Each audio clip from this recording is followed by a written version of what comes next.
चलिए मेरे दोस्तों, अब हम लोग चलेंगे 11वें क्वेश्चन में चलेंगे। तो यहाँ पे आपका डायग्राम बनाया हुआ है 11वें क्वेश्चन में, तो हम लोग को क्वेश्चन को पढ़ने की ज़रूरत नहीं पड़ेगा। तो आप एक बात याद रखिए कि इसमें बोला है कि एक टावर है, टीवी टावर है, ठीक है। तो इसकी ऊंचाई ज्ञात करने के लिए बोला है और इस नहर की चौड़ाई ज्ञात करने के लिए बोला है। तो हम लोग चलेंगे, यहाँ पे देखिए हम लोग चलेंगे त्रिभुज ABC से चलेंगे। तो लिखेंगे त्रिभुज ABC से, ठीक है मेरे दोस्तों। अब त्रिभुज ABCD से चलेंगे तो यहाँ पे देखिए लंब या आधार होगा, तो आधार बटा लंब होगा नहीं, ठीक है। तो हो जाएगा लंब बाई आधार, तो लंब by Aadhaar come tan theta, तो tan और थीटा आपका दे दिया है 60, सूत्र होता है लंब बटे आधार होता है। तो tan देखिए यहाँ पे tan 60, तो tan 60 का मान देखिए √3 होता है, तो √3 बराबर L, लंबाई को H मान लेते हैं, तो H हो गया आपका, एक आधार कितना है X है, ठीक है। अब यहाँ पे देखिए हो जाएगा तिरछा तिरछी गुना तक करी होगा, तो √3x बराबर H आपका आ गया, H का मान आ गया, ठीक है मेरे दोस्तों। अब हम लोग चलेंगे त्रिभुज ABD से, ठीक है। जब हम त्रिभुज चलेंगे यहाँ पे लिखते हैं त्रिभुज ABD से, देखिए ऊंचाई तो उतना ही है लेकिन आधार में आपका परिवर्तन हो गया, काहे कि CD का जो दूरी है वह 20 मीटर है और x जोड़ दिया गया है, तो ये आपका जो आधार जो होगा 20 + x, ठीक है। आधार होगा 20 + x। तो यहाँ पे देखिए लंब बटे आधार tan थीटा, तो tan थीटा देखिए 30 डाला हुआ, 30 डाल देंगे, ठीक है। लंबाई आधार हो जाएगा। यहाँ पे देखिए tan 30, तो tan 30 का मान होता है 1/√3, ठीक है। तो 1/√3 बराबर लंब आपका h हो जाएगा, h आधार देखिए आधार आपका ये है, तो हो जाएगा 20 + x, हो जाएगा 20 + x हो जाएगा।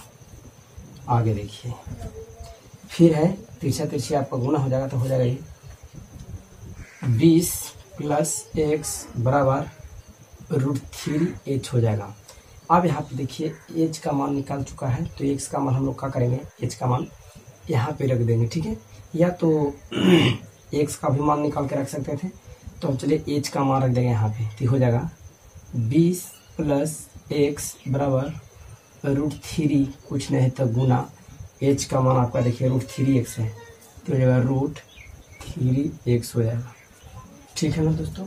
अब यहाँ पे देखिए 20 + x √3 जा √3 हो जाएगा आपका 9 और 9 का वर्गमूल हो जाएगा 3, तो 3x हो जाएगा, ठीक है। तो हो जाएगा 20, ये पटी प्लस में पटी जाएगा माइनस में, तो जाएगा 3x - x, तो 20 बराबर आपका जाएगा 2x, यहाँ पर 10 मतलब कट जाता है, तो x बराबर आ जाएगा आपका 10, ठीक है। यहाँ पे देखिए x मतलब नहर की जो दूरी है वह 10 मीटर है, लेकिन h का मान पूरी तरह से निकला नहीं है, तो हम लोग क्या करेंगे कि x का मान इसमें रख देंगे, ठीक है। इसमें x का मान रख देंगे, तो हो जाएगा √3x बराबर h था, इसको समीकरण 1 मान लेते हैं और इस x का मान को हम यहाँ पे क्या कर देंगे, पुट कर देंगे। तो चलिए रख देते हैं √3 × 10 बराबर क्या हो जाएगा 10 √3 बराबर h, ठीक है दोस्तों। आप √3 का मान भी रख सकते हैं, रखना है तो रख सकते हैं √3 का मान। तो चलिए हम लोग चलते हैं अगला क्वेश्चन में, 12वां क्वेश्चन में चलेंगे हम लोग। अगला क्वेश्चन है 12वां क्वेश्चन, कहता है मेरे दोस्तों कि एक भवन है और एक टावर है, ठीक है। और बोला है एक भवन एक टावर है, तो और कहा है यहाँ पे कि भवन के शिखर से यहाँ पे देखिए ये भवन का शिखर हो जाएगा, और भवन के शिखर से टावर के शिखर का जो उन्नयन कोण है मेरे दोस्तों वह आपका 60 है, ठीक है। जो उन्नयन कोण जो है वो आपका कितना है 60 है, और इसकी जो ऊंचाई है वह 7 मीटर ऊंचाई है, ठीक है। तो ये आपका यहाँ से बन रहा है मेरे दोस्तों, ये आपका बन जाएगा, ये आपका 90 डिग्री हो जाएगा, और यहाँ ये आपका 60 डिग्री का बोल दिया था, 60 डिग्री बन गया। और यहाँ पे आपका बोला है कि इस टावर के पाद बिंदु से, मतलब टावर के पाद बिंदु से भवन के शिखर का जो अवनमन कोण जो है वो आपका है, तो अवनमन कोण आपका यहाँ पे बनेगा, वो आपका अवनमन कोण जो है वह 45 डिग्री का है, ठीक है। और यहाँ पे बोला है, तो बोला हम लोग को है कि टावर की ऊंचाई ज्ञात करें कि टावर की कितना ऊंचा है। तो यहाँ पे ध्यान रखिए हम लोग को क्या ज्ञात करना है। तो यहाँ पे देखिए अवनमन कोण और जो यूनियन जो देखिए ये अवनमन कोण आपका हो गया और जो यूनियन जो कोण होता है वो आपस में आपका सेम होता है, ठीक है, दोनों आपस में बराबर होता है। जब भवन की ऊंचाई 7 मीटर है, इतना यहाँ से लेकर यहाँ तक की 7 मीटर ऊंचाई है, तो इसका भी तो 7 मीटर ऊंचाई होगा, ठीक है मेरे दोस्तों।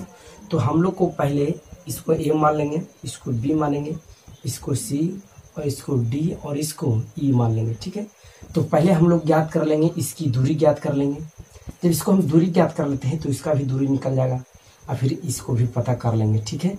और देखिए ये आपका यहाँ से लेकर यहाँ तक की जो टावर की ऊंचाई वो 7 है और यहाँ से यहाँ तक की पता नहीं है, तो मान लेंगे इसको हम लोग एच मान लेंगे, ठीक है मेरे दोस्तों। तो चलिए हम लोग ज्ञात कर लेते हैं। तो इसको मान लेते हैं एक्स। तो चलेंगे त्रिभुज ए बी सी से चलेंगे त्रिभुज ए बी सी से। बुक पढ़िएगा तो जो जिस तरह से हम बताएं उसी तरह से बुक में भी लिखा हुआ है, ठीक है। तो चलेंगे त्रिभुज ए बी सी से। तो यहाँ पे देखिए ये आपका 90 डिग्री होगा। तो लंब बटे आधार tan थीटा, तो tan थीटा का मान देखिए 45 और लंब आपका हो गया लंब बटे आधार। यहाँ पे देखिए जब थीटा का मान 45 हो तो tan थीटा में तो ये दोनों का मान क्या हो जाता है, आपस में बराबर हो जाता है। पहले वीडियो में हम बता चुके हैं। तो tan 45 का मान आपका 1 होता है, याद रखिए। तो 1 बराबर लंब हो गया 7 और आधार आपका हो गया x, ये हो जाएगा उधर। तो x बराबर आपका हो जाएगा 7। x बराबर कितना गया, जब मेरे दोस्तों ये जब 7 हो गया, ये आपका ये 7 हो गया तो ये भी तो आपका 7 हो गया, ठीक है।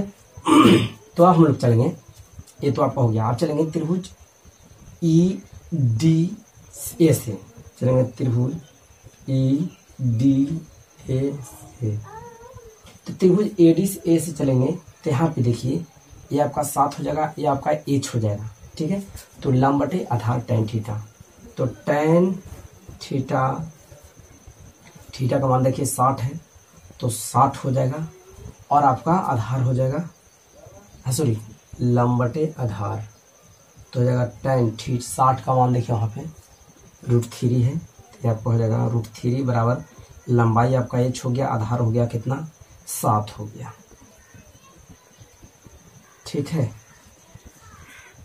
अब आगे चलते हैं। सॉरी यहाँ पे tan 60 का मान होता है √3, ठीक है। अब तिरछा तिरछी गुना कर लेंगे तो हो जाएगा √3 इंटू 7 बराबर आपका हो जाएगा h हो जाएगा। तो ये आपका हो जाएगा 7√3 बराबर h हो गया, ठीक है। ये आपको हो गया। अगर आपको h की ऊंचाई देखिए, आप पूरी तरह से हम लोग को मीनार की ऊंचाई, टावर की ऊंचाई पता नहीं है। ये आपका h का मान यहाँ इतना, जो h का मान इतना निकला, ये आपको यहाँ से लेकर यहाँ तक की ऊंचाई है, ठीक है। लेकिन ये भी तो टावर है, तो ये दोनों आपस में जोड़ देंगे, ठीक है। तो क्या करेंगे, अतः टावर की ऊंचाई बराबर हो जाएगा ईडी प्लस डीसी आप कर सकते हैं, डीसी। तो ईडी का मान था एच का मान आ गया कितना 7√3 प्लस डीसी था 7 हो गया। इसमें देखिए 7 आपका कॉमन आ रहा है तो 7 कॉमन ले लेंगे, √3 प्लस इसमें एक बार जाएगा, ये आपका आंसर हो गया, ठीक है। अगर आप √3 का मान भी रख सकते हैं, बुक में दे दिया गया है, तो √3 का मान भी आप रख सकते हैं, कोई दिक्कत नहीं है। तो चलिए हम लोग चलेंगे 13 क्वेश्चन। तो चलिए हम लोग चलेंगे 13वां क्वेश्चन में। 13वां क्वेश्चन कहता है कि एक लाइट हाउस है जो समुद्र के बीचों बीच में गाड़ा गया है, ठीक है। और इस लाइट हाउस के ऊपर यहाँ पे मतलब इसका शिखर पे लाइट लगा दिया गया है और उस लाइट से इस मतलब जहाज को देखा जाता है कि अपना देश का जहाज है या कि और दूसरे देश का जहाज है। तो यहाँ पे कहा है कि जो यहाँ से जो लाइट लगाया गया है और इस लाइट से जब इस जहाज को देखा जाता है तो इसका जो आपका कोण बन रहा है वह कोण बनता है मेरे दोस्तों 30 का बनता है। किसका बनता है, 30 का बन जाता है। ये आपका क्या है, ये आपका समुद्र है, याद रखिए। ये आपका 30 का बनता है और जब फिर उसी जगह से जब इस जहाज को देखा जाता है तो वो आपका बनता है 45 का बनता है मेरे दोस्तों। कितना का, 45 का बनता है। और इस लाइट हाउस की जो ऊंचाई है वह 75 मीटर ऊंचाई है, ठीक है। तो हम लोग को यहाँ पे बोला है कि इस जो लाइट हाउस जो है इसका यूनियन कोण, देखिए यूनियन कोण एगो अवलंबन कोण होता है, तो आपस में दोनों बराबर होता है, तो ये आपका हो गया यूनियन कोण, ठीक है।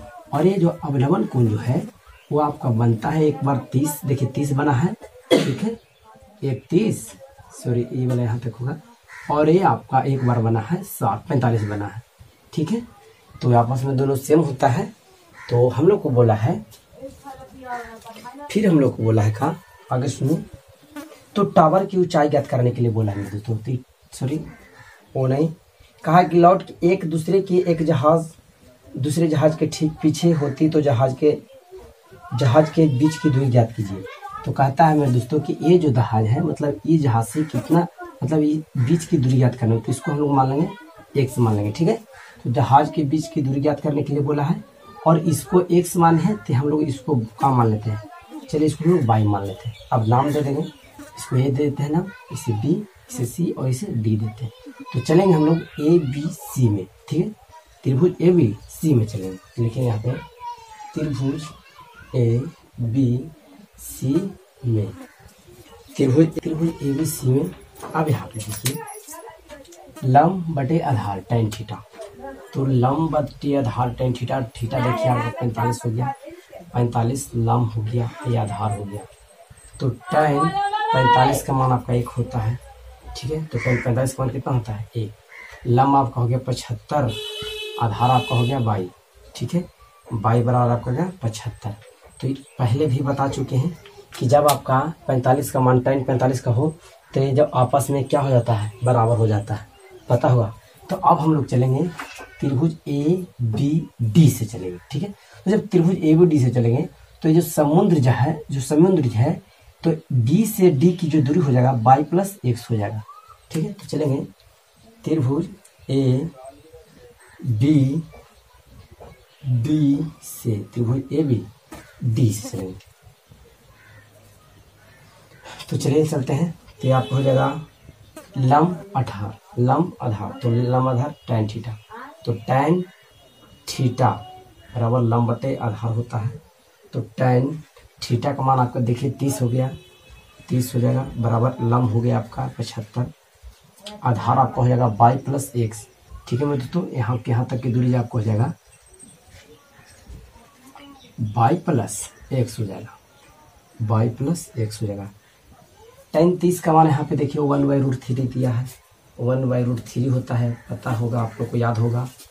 तो यहाँ पे हो जाएगा 1/√3 बराबर 75 y प्लस x कर देंगे, तिरछा तिरछी गुना कर देंगे मेरे दोस्तों, ये हो जाएगा y प्लस x बराबर, गुना करिएगा तो आपको जाएगा 75√3 हो जाएगा, ठीक है।